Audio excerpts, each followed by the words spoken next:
ओम शांति। जैसे टीचर गुरु अपने स्टूडेंट्स को, शिष्यों को आप समान बनाने के लिए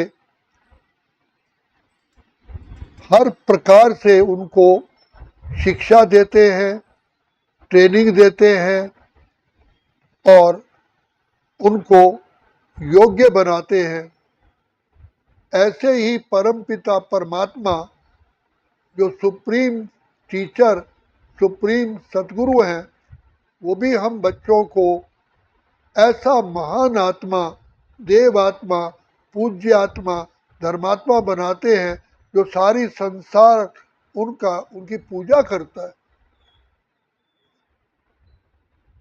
गुरु नानक बाबा ने कहा, मानुष से देवता किए कर्त न लागे वार। पिता परमात्मा को मनुष्य से देवता बनाने में देरी नहीं लगती, ऐसा उन्होंने वर्णन किया है।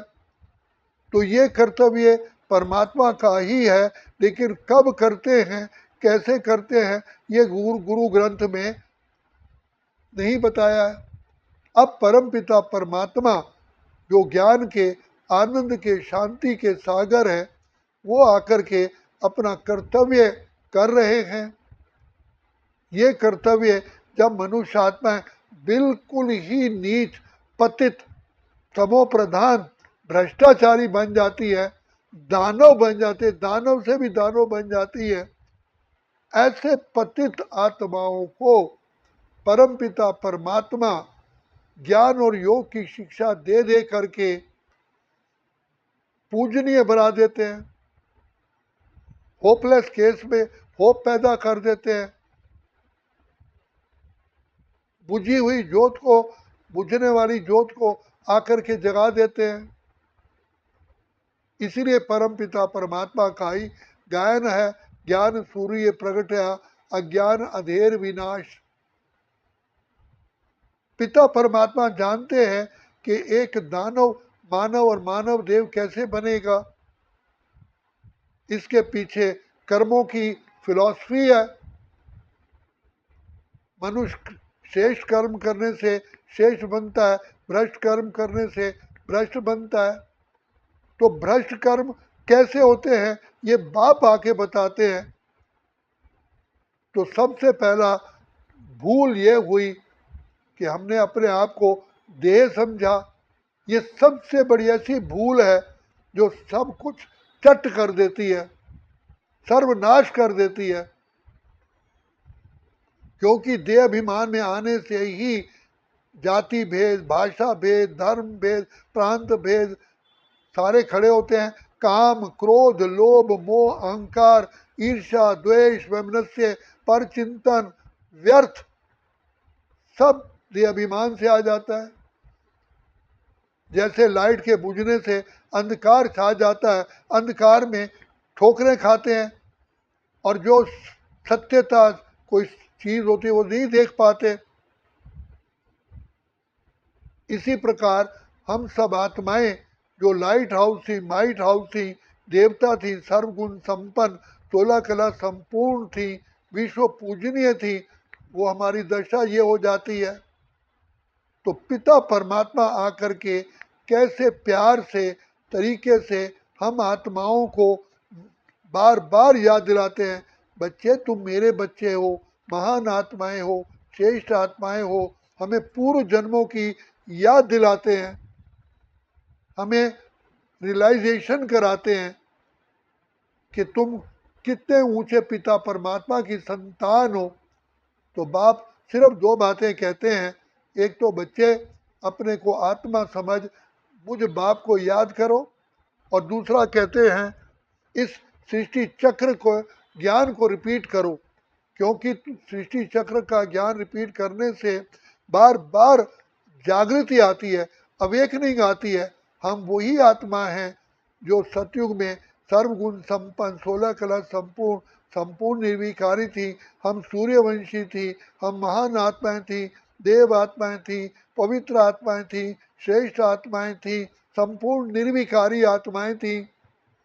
बार बार याद आता है हम कौन सी कम्युनिटी से, कौन सी सोसाइटी से हम बिलोंग करते हैं। ऐसा तभी हमारे कारण ही भारत का इतना मान है। भारत हेवन, पैराडाइज, स्वर्ग, बहिष्ठ, जन्नत, राम राज्य, कृष्णपुरी, विष्णुपुरी कहा जाता है। और आज भारत रावण राज्य, कंसपुरी कहा जाता है। घर घर में दुर्योधन, कंस, जरासंध, शुकनी बैठे हुए हैं। तो ये सारा चरित्र के ऊपर ही है। तो चरित्र का पतन क्यों हुआ? क्योंकि हमने अपने ही लाइट बुझा दी, ठोकरें खाने लग गए, अंधे हो गए। तभी हमने कहा, हमने ही पुकारा, नयनहीन को राह दिखाओ प्रभु, पग पग ठोकर खाओ। हे प्रभु, हे परमात्मा, हमें अंधकार से प्रकाश की ओर ले चलो। तो ये कर्तव्य परमपिता परमात्मा कलयुग के अंत के भी अंत में आकर के करते हैं। क्योंकि सतयुग बीत गया, त्रेता आया, त्रेता बीत गया, द्वापर आया, द्वापर बीत गया, कलयुग आया। कलयुग सदा थोड़ी रहेगा, समय तो परिवर्तनशील है। क्या बच्चा हमेशा बच्चा रहेगा? क्या प्रातःकाल प्रातःकाल ही रहेगी? समय परिवर्तनशील है।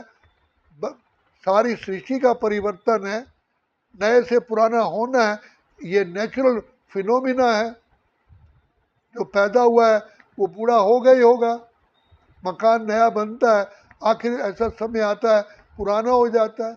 इसी प्रकार ये सृष्टि भी पुरानी हो जाती है, तमो प्रधान हो जाती है। जब ये होपलेस केस हो जाता है, तब पिता परमात्मा स्वयं आकर के होप पैदा करते हैं, आकर के जागृति दिलाते हैं। बाप बार बार कहते हैं, उठ जाग मुसाफिर भोर भई, अब रैन कहाँ तू सोवत है। जो सोवत है सो खोवत है, जो जागत है सो पावत है। ये अभी पता चला। हम अज्ञानता की नींद में सोए पड़े थे, ना हमें अपनी पहचान थी, ना घर की पहचान थी, ना पिता की पहचान थी, ना अपने स्वधर्म की पहचान थी, ना सृष्टि ड्रामा की पहचान थी, ना समय की पहचान थी। अब कौन सा समय है? जैसे देखो, बैंक का खुलने का समय होता है, बंद होने का समय होता है। ऐसे तो नहीं रात को 12 बजे 1 बजे जाओ बैंक खुला होगा। दुकान भी, दुकानदार भी दुकान खोलते भी हैं, बंद करते हैं अपने समय अनुसार। ऋतुएं भी समय अनुसार बदलती हैं। किसान भी बीज बोता है, समय अनुसार बोता है। हर सीजन में एक बीज थोड़ी बोया जाता है। इसी प्रकार परमपिता परमात्मा हमें अपनी पहचान दे करके समय की पहचान देते हैं। जागो जागो, आज सवेरा होने को आया है। सतयुग को सवेरा कहा जाता है। बीती है अज्ञान अंधेरी, कलयुग जाने वाला है। जाग उठो भारतवासी, सतयुग आने वाला है। हम हमेशा गीत गाते थे, पल भर का है महिमा अंधेरा, किसके रोके रुका है सवेरा। तो अब आप बताइए, क्या कलयुग सदा रहेगा? समय परिवर्तनशील है। हमारे सामने देखते देखते देखते देखते हमारी थोड़ी सी आयु में हर 5 वर्ष के बाद कितनी गिरावट हुई है। मेरे देखते देखते कितना मनुष्य आत्माओं में भ्रष्टाचार पैदा हो गया। क्या कहाँ ईमानदारी थी, दयानतदारी थी, आपस में प्यार था, इंसानियत थी। अब इंसानियत छोड़ करके हैवानियत आ गई है। मनुष्य देव से मानव, मानव से दानव बन गया है। अब दानव को, मानव, मानव को शिव बाबा परमपिता परमात्मा कर रहे हैं, बना रहे हैं। इसलिए प्रभु का गायन है, जो मनुष्य ना कर सके भगवान करेगा। तो ये ईश्वरीय कार्य अभी है। हम बहुत बहुत पद्मा पदम सौभाग्यशाली हैं, जिन्होंने पिता परमात्मा को पहचाना और पिता परमात्मा की श्रीमत पर हम चल करके देव देव बन रहे हैं। बाप आकर के highest of the high, holiest of the holiest, luckiest of the luckiest, richest of the richest हमें बना रहे हैं।